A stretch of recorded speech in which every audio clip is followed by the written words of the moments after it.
છેલ્લા કેટલાય સમયથી ગોપાલ ઇટાલિયા છે જે વિસાવદરના ધારાસભ્ય છે તે સતત ચર્ચામાં છે। પછી વિસાવદરમાં તેમની જીત હોય કે પછી તેમના બેબાક બોલ હોય કે પછી કાંતિલાલ અમૃતિયા વર્સિસ ગોપાલ ઇટાલિયાની જે કહેવાય છે કે એક પ્રકારની આખી કોન્ટ્રોવર્સી ક્રિએટ થઈ હોય એ હોય।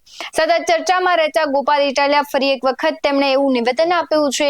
તેમણે ગઈકાલે જે એક સભામાં ગયા હતા તે પહેલા પણ લોકોને મળી રહ્યા હતા અને હવે પણ લોકોને મળી રહ્યા છે। ત્યારે જે ગોપાલ ઇટાલિયા છે તેમણે કાંતિલાલ અમૃતિયાને લઈને શું કહ્યું છે, ભારતીય જનતા પાર્ટીને લઈને, ખાસ કરીને ટીવીને લઈને જે આક્ષેપો કર્યા છે, કેવાય કટાક્ષ કર્યું છે, તે શું કહી રહ્યા છે તેના વિશે જ આજે વાત કરવી છે। નમસ્કાર, BS9 ટીવી ન્યૂઝમાં આપની સાથે હું ભગવતી વિસાવડિયા।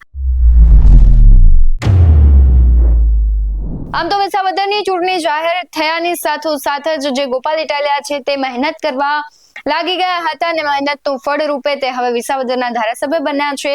અને હવે જે છેલ્લા 2-4 દિવસથી જે કોન્ટ્રોવર્સી ચાલી રહી હતી, ગોપાલ ઇટાલિયા અને મોરબી માળિયાના ધારાસભ્ય કાંતિલાલ અમૃતિયા છે, બંને એકબીજાને ચેલેન્જ આપી રહ્યા હતા અને ગઈકાલે ચેલેન્જનો કહેવાય છે કે નિર્ણય આવી ગયો। ગોપાલ ઇટાલિયા છે તે સચિવાલય ખાતે ન પહોંચ્યા। કાંતિલાલ અમૃતિયા છે તેમની 12:30 જેવા વાગ્યા સુધી તેમણે એની રાહ જોઈ, પરંતુ તે પહોંચ્યા નહીં ને કહેવાય છે કે એક આખો રાજકીય સ્ટન્ટ હોય તેવું પણ કહેવાયું છે। અને જે પ્રમાણે ગઈકાલે કાંતિલાલ અમૃતિયાનો ઓડિયો વાયરલ થયો હતો ત્યારથી સાબિત થયું કે એક પ્રકારનું રાજકીય સ્ટન્ટ હતો। જનતાને અને કહેવાય છે અન્ય પાર્ટીઓને એક પ્રકારનું આખું છેતરવાનો ધંધો ચાલુ કર્યો હોય રાજકીય પાર્ટીઓ હોય તેવું લાગી રહ્યું છે। કારણ કે જે પ્રમાણે કાંતિલાલ અમૃતિયાએ ગઈકાલે કર્યું તે એક કહેવાય છે રાજકારણમાં ખળભળાટ મચાવે એવી ઘટના હતી। ત્યારે ગઈકાલે જ્યારે ગોપાલ ઇટાલિયા છે તે સતત પોતાના કામો ધારાસભ્ય બન્યા પછીથી ચાલુ કરી દીધા છે અને તેના ભાગરૂપે જ તે લોકોને મળી રહ્યા છે, ગામ લોકોમાં જે પ્રશ્નો છે તે જાણી રહ્યા છે। ત્યારે એક ગામમાં તે ગયા હતા અને તેમણે ભારતીય જનતા પાર્ટી પર પ્રહારો કર્યા છે, કાંતિલાલ અમૃતિયા પર પ્રહારો કર્યા છે અને ખાસ ટીવી ચેનલો છે તેને ટકોર કરી છે કે તે એક બાજુ જ બધું બતાવી રહ્યા છે, મને નથી પૂછી રહ્યા તેવી તેમણે ટકોર કરી છે। શું કહી રહ્યા છે ગોપાલ ઇટાલિયા તેના પર નજર કરીએ કે આ વાત ભાજપને બિલકુલ હજમ નથી થઈ કે આ ગોપાલ ઇટાલિયા જીતી ગયો, એટલે સતત ગોપાલ ઇટાલિયાને બદનામ કરવા, એટલે ખરાબ ચિતરવા, એ તો આવો છે એના માટેના ષડયંત્રો ચાલુ થઈ ગયા। પહેલું ષડયંત્ર ભાજપે એવું કર્યું કે મારા નામની એક પત્રિકા બનાવી જેમાં મારો ઉપર મોટા અક્ષરે નંબર લખ્યો, મોબાઈલ નંબર, મારો ફોટો મૂક્યો, હેઠે એવું લખ્યું કે હવે હું ધારાસભ્ય થઈ ગયો છું, ઊભા ઊભા તમારે બોલો, BPL કાર્ડ જોતું છે, મકાન જોતું છે, ગટર નખાય, રોડ બોલો, ઊભા ઊભા રીંગણા વેચવા નીકળ્યા, એવી રીતે અંદર લખ્યું।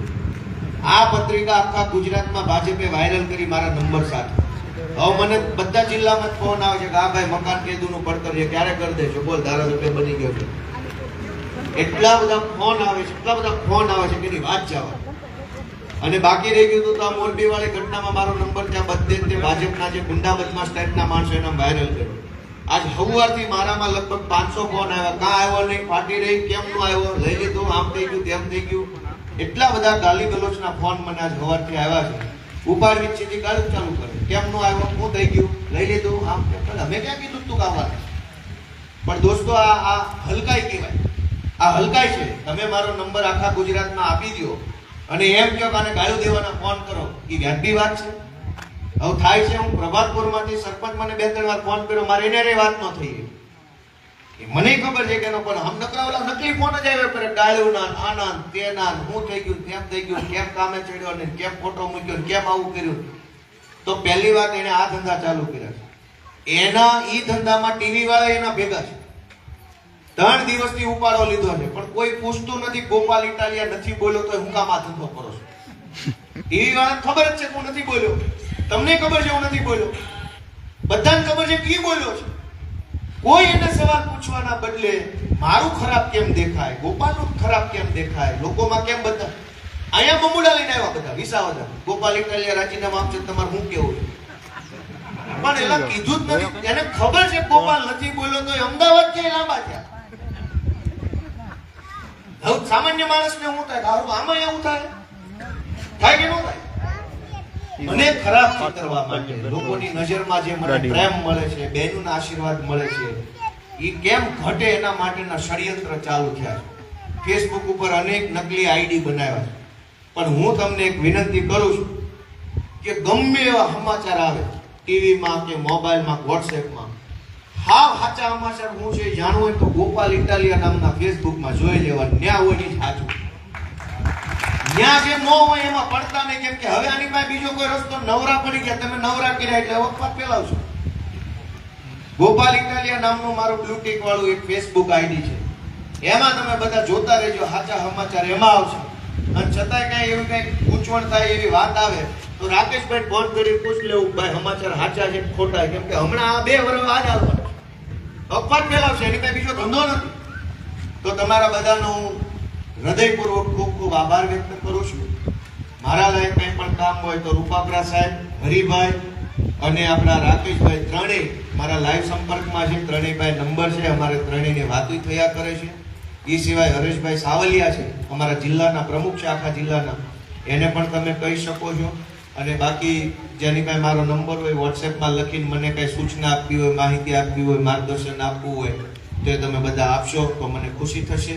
મને તમે બધા આશીર્વાદ આપજો. મારે એક જ વસ્તુની ખાતરી છે કે કામ હું કરી રહ્યો છું, કામ હું કરવાનું છું, પણ જાણતા કે અજાણતા મારાથી કોઈ ભૂલ થાય તો મારું ધ્યાન દોરજો. હું નવો માણસ છું, પહેલી વખત ધારાસભ્ય બન્યો. ક્યારેય મારી દાનત ખરાબ નહીં હોય. કોક માણસ નેતા બને એટલે એની પાસે 100 પ્રશ્નો આવે, 100 પ્રશ્નોની અંદરથી એ માણસે રસ્તો કાઢવાનો હોય. હું જરાક ઉંમર અનુભવમાં નાનો છું, પણ હું તમને 1000% એ વાતની ખાતરી આપું કે હું જે કાંઈ કામ કરીશ એમાં મારી દાનત ખરાબ નહીં હોય. કામ ઓછું થશે, કામ વધુ થશે, કામ પૂરું થશે, કામ અધૂરું થશે, પણ મારી દાનત ક્યારેય ખરાબ નહીં હોય. એ વાતને તમે કાયમ માટે ધ્યાનમાં લેજો. તમને જે દિવસે એમ લાગે ગોપાલની આમાં ખરાબ દાનત છે, તે દિવસે મને ગામમાં આવી છે નહીં, તમે આવવા દેતા નહીં. કામ અધૂરું, વહેલું મોડું, નાનું મોટું થાય, ઈરાદો ખરાબ નહીં હોય મારો, એ મારી ખાતરી છે. કેમ કે મારે ઘણું આગળ જવાનું, આ થોડું ઉભું રહેવાનું છે. હજુ તો ઘણું આગળ મોટી કામ કરવાના છે, સરકારો ચલાવવી છે, હજારો લોકો માટે, ખેડૂતો માટે, ગામડાના માણસો માટે ઘણું કામ કરવાની અમને તમન્ના છે. તો તમે બધાએ પ્રભાતપુર ગામે આખા પંથકે મારી જેવા નાના જુવાનિયા ઉપર ભરોસો મૂક્યો, મને એક તક આપી, તમે બધાએ આશીર્વાદ આપ્યા, એ બદલ હું તમારા બધાનો ઋણી છું, તમારા બધાનો ખૂબ ખૂબ આભારી છું. બહેનોનો વિશેષ હું આભાર માનું છું, કેમ કે આ આખી ચૂંટણીમાં મેં જોયું કે ગામડેથી બહેનોને બહુ હરખ હતો ચૂંટણી પહેલા, અને ચૂંટણી પછી 4 ગણો હરખ વધી ગયો છે. હું જે ગામમાં જાઉં ત્યાં મને ચોખ્ખું દેખાય છે બહેનો બહુ હરખમાં છે. એટલે એ બાબત માટે હું બહેનોનો ખૂબ ખૂબ આભાર વ્યક્ત કરું છું. ફરી વખત આપણા સરપંચ માનની રાકેશભાઈને આભાર માનતા હું મારી વાત પૂરી કરું છું. ભારત માતા કે જય, ભારત માતા કે જય, જવાન. આવા જ બધું ભાલુ સાથે ફરી મળતા રહીશું. તમે અમારી YouTube ચેનલને સબસ્ક્રાઇબ કરવાનું, અમને Facebook અને Instagram પર ફોલો કરવાનું ભૂલશો નહીં. બાકી અમને અપડેટ્સ મેળવવા માટે જોતા રહો BS19 ન્યૂઝ. નમસ્કાર.